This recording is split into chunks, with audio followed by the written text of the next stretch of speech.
Aleister Crowley was many things: magician, poet, mountaineer, heretic, and prophet.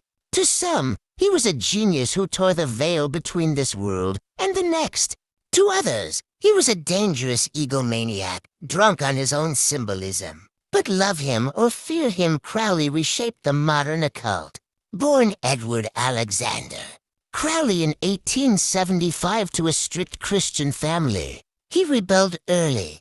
While his parents preached salvation through piety, Crowley pursued liberation through desire, power, and mystical insight.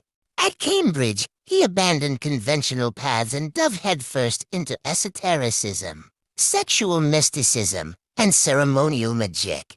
He soon joined the Hermetic Order of the Golden Dawn, where he studied under notable figures like Samuel Mathers. But even there, his thirst for deeper knowledge caused rifts. Crowley believed that humanity was entering a new age, the Aeon of Horus, ruled not by gods or governments, but by individual will.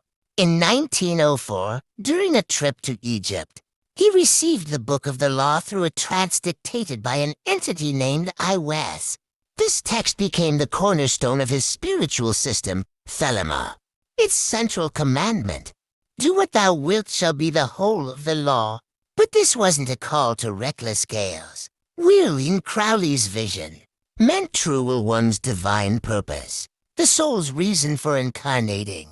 He urged each person to discover and obey this inner compass, beyond social rules or religious guilt. Crowley blended Eastern philosophy, Egyptian mythology, Kabbalah, and science into a living system of magic. He performed rituals that shocked polite society, often involving sex, altered states, and symbolic death. For him, these acts weren't indulgent, they were sacraments meant to shatter illusion and align the self with cosmic truth.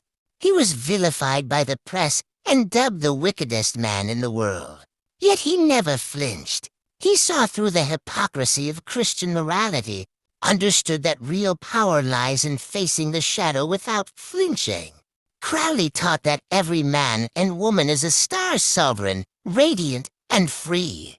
His legacy lives on in modern magic, Wicca, chaos magic, even pop culture. But Crowley warned, the key of joy is disobedience, not to rebel for rebellion's sake, but to reject any path not carved by your own hand. To study Crowley is to walk the knife's edge between light and darkness. He didn't want worshippers, he wanted initiates. He demanded that you awaken your inner god, slay your inner tyrant, and become who you are. Remember, the path of true will is not safe, but it is sacred. You were not born to obey, you were born to awaken. Let the fear of the world be your initiation, and the fire of your will be your compass. In your silence, hear the law. Love is the law, love under will.